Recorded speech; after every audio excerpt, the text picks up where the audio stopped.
US President Donald Trump comes a step closer to delivering on his campaign pledge to replace Obamacare. On Thursday, he won the backing of the House of Representatives to repeal the healthcare reform. With just days to go before Sunday's vote, French presidential candidates Marine Le Pen and Emmanuel Macron campaign for more support from undecided voters. With the unrest in Venezuela showing no signs of abating, a total of 36 people have been killed during 2 months of violent anti-government protests. Hello and thank you for joining us here at France 24. I'm Radaba Abbas. US President Donald Trump has received the backing of the House of Representatives to repeal Obamacare. It brings him a step closer to delivering on his key campaign pledge to replace Barack Obama's signature policy. The healthcare reform bill will be put to the Senate for approval. It's the president's biggest legislative victory since he took office in January. This is a repeal and a replace of Obamacare. Make no mistake about it. Make no mistake. And I think most importantly, yes, premiums will be coming down. Yes, deductibles will be coming down. But very importantly, it's a great plan. And ultimately, that's what it's all about. We knew that wasn't going to work. I predicted it a long time ago. I said it's failing. And now it's obvious that it's failing. It's dead. It's essentially dead. France 24's Philip Crowther has more from Washington, D.C. on what's likely to happen next in the Senate. It won't be the exact same bill that will be voted on in the Senate. It will be a different version of it. And again, it will be difficult for it to get through, even though the Senate, much like the House, is controlled by Republicans right now, but with a very, very slender majority. So you'll have two very different bills coming out of this if indeed there is a successful Republican yes vote in the Senate. They will then have to be basically made into one bill that would then be signed into law by US President Donald Trump. We're not there yet. There is a lot of debate still to come. And that is why this event in the Rose Garden of the White House was so surprising and seemed so premature. This was a big, big victory lap organized by the White House and by House Republicans for them to be standing in the Rose Garden celebrating each other when this is only the first part of 3 parts that are needed for the repeal and the replacement of Obamacare to really become a concrete reality.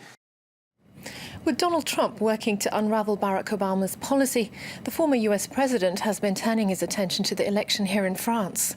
As voters prepared to head to the polls on Sunday, centrist candidate Emmanuel Macron is surging ahead in the polls against far-right rival Marine Le Pen. On Thursday, Obama endorsed Macron in a special video message. He appealed to French voters to back the independent centrist and called him the candidate of hope. I've always been grateful for the friendship of the French people and for the work we did together when I was President of the United States. I'm not planning to get involved in many elections now that I don't have to run for office again.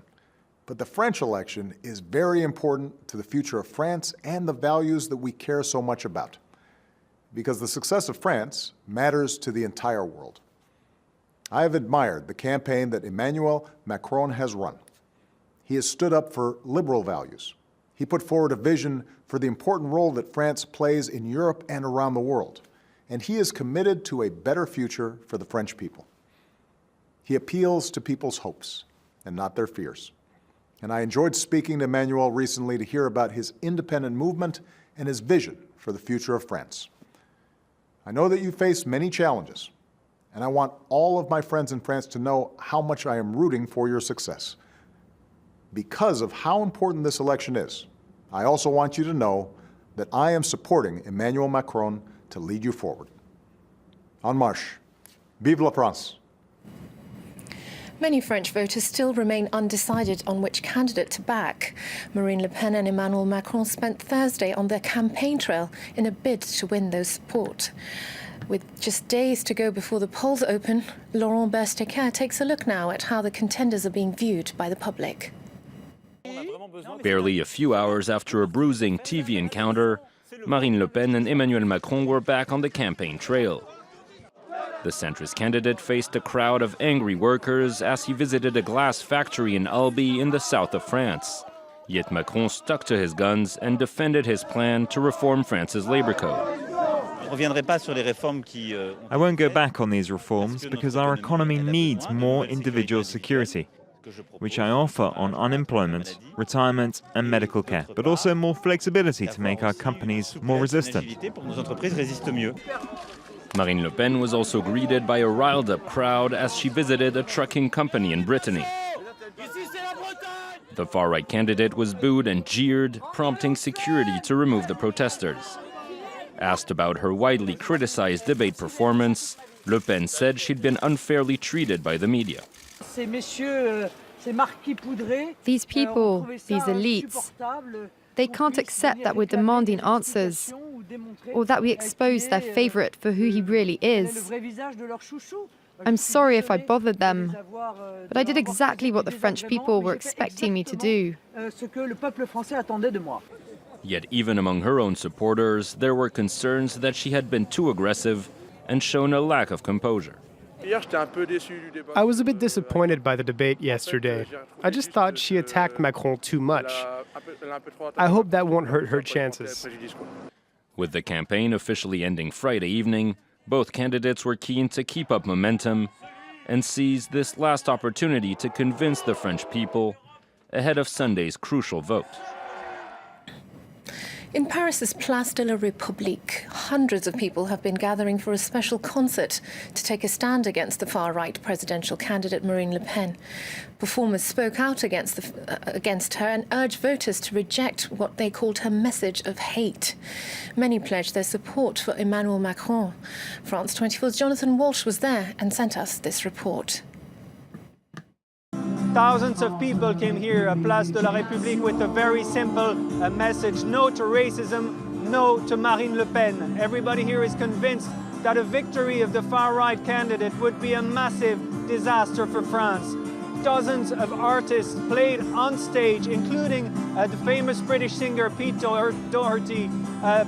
It was a live performance, of course, but the artists also asked French citizens to vote against Marine Le Pen, and the audience didn't really need to be convinced. Many people here told us that they didn't vote for Emmanuel Macron in the first round, but that they would in the second round. They explained that the only thing that matters to them right now is to inflict the strongest defeat possible to Marine Le Pen. In Venezuela, a total of 36 people have died during 2 months of anti-government protests. On Thursday, the violence showed no signs of abating as security forces fired tear gas on demonstrators, calling for President Nicolas Maduro to step down. They accuse him of eroding democracy and plunging the economy into chaos. Almost 100 people have also been injured in the violence. Pierre Del Rio has more. A national protest movement that shows no signs of giving in. This Thursday, demonstrators held yet another full-on street war against the Venezuelan National Guard, protesting President Nicolas Maduro's government. This is resistance, not violence. It's about resisting. We know that the struggle is not going to end today. We have to carry on. What this does is bring together more people who are fed up with the government, which is attacking all Venezuelans who want change. The opposition demands a vote on removing Maduro from office and immediate presidential elections. But Maduro, who accuses the opposition of attempting a coup, responded on Wednesday with an initiative to elect a constituent assembly and rewrite the constitution. For the opposition, the move is seen as an attempt to silence democracy. It's extremely dangerous and explosive to close all the doors to democracy. And what Maduro has done is even worse. He closed all the doors, and he invented a fraudulent thing by saying, "I will let you vote," as if the people were stupid. We Venezuelans, we are not stupid. Maduro's opponents hold the majority in Congress and see the planned assembly as a maneuver to avoid elections planned for later this year. Elections that Maduro's Socialist Party is widely expected to lose. Algerians have been voting in their parliamentary elections on Thursday. It comes as the country struggles with soaring unemployment and a deep financial crisis caused by a collapse in oil revenues. Many voters accuse the government of broken promises. Some 45,000 security forces were deployed to guard more than 53,000 polling stations across the country. Saad Jabbar is an Algerian human rights lawyer based in London. He says the vote is unlikely to address the concerns of the people. It is a non-event as far as the Algerian people and the electorate are concerned, because they have been subjected to many elections for the last 25 years since the coup d'etat of the generals took place, and one election after another, from the presidential elections to the legislative elections to the local and regional elections, and nothing has happened as far as change in the nature of the regime. The regime has not changed from a totalitarian regime into a democratic regime, or any form of genuine transition towards democratizing the regime. In fact, corruption is rife. Poverty and wealth, the gap has grown larger and bigger than ever before in Algeria's history. People no longer believe in the institutions of the state, and they don't think that such exercise as elections would change anything. In reality, there is no such thing as free press or really free parliament, or the real power is not what we see. An Algerian president who is incapacitated, and we don't know who is running the country. Iraqi Prime Minister Haider al-Abadi has been holding talks with the Trump administration to maintain the presence of American troops. The US has been backing Iraqi forces to take back Mosul from the Islamic State group. The Prime Minister hopes that the US presence will quell the possibility of any further insurgents disrupting the prospect of peace for the country. The UN Secretary-General says he's encouraged by the agreement to set up safe zones to de-escalate the fighting in Syria. Turkey, Russia and Iran signed the deal in the Kazakh capital Astana on Thursday. Antonio Guterres says it's a promising step towards winding down the brutal six-year war. He also said it's likely to improve the lives of Syrians. An Afghan warlord has returned to the capital, Kabul, after 2 decades in hiding. Gulbuddin Hekmatyar arrived 8 months after negotiating a peace deal with the government. Sharon Gaffney has the story.